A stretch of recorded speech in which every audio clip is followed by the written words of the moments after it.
بسم الله الرحمن الرحيم. السلام عليكم ورحمة الله وبركاته. أهلا بحضراتكم مع الجديد في صناعة الغزل والنسيج.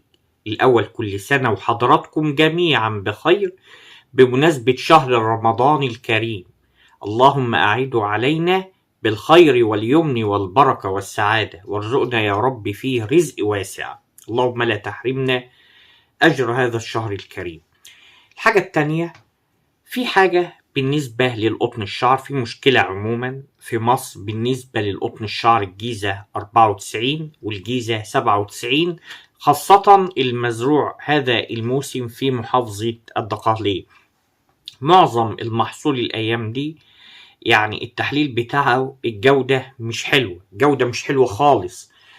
فاحنا عايزين نعرف ايه السبب. هل من البذرة؟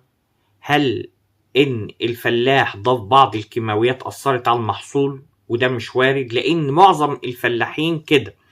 يعني اغلبية المحصول اللي جاي جيزة 94 و97 الجودة فيه مش حلوة خالص. احنا عايزين نعرف السبب عشان نحل المشكلة. هل هي البذرة؟ نسأل وزارة الزراعة.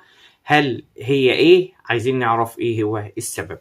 الحاجة التانية، أسعار الغزول أصلا عالميا وجميع المحاصيل حاليا عالميا في انخفاض خالص. انتوا شايفين حتى السوق المحلي عندنا في انخفاض في الطماطم وفي البطاطس فيه انخفاض. حتى القطن عالميا منخفض، يعني عامل 67 سنت الليبرة بتاعت القطن، فديت عاملة برضك أزمة في العالم كله. حتى البوليستر النهاردة الاسبان عامل $55 للكيلو. 30 الممشط الكومباكت عامل $2.90، $2.95 للكيلو. بتكلم في الهندي القطن. اما اتكلم على القطن الخيط يبقى الهند، اما اتكلم على البوليسترات الصين. فاحنا بنشوف حتى حاسين اللي فيه ركود عالمي، ليس في مصر وحدها لكن في العالم كله. فاحنا نشوف ايه السبب.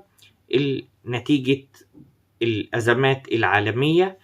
فربنا يكرم إن شاء الله. وأنا نصيحة إن المصانع تشوف أي أوردرات تصدير، أي أوردر تصدير خش فيه.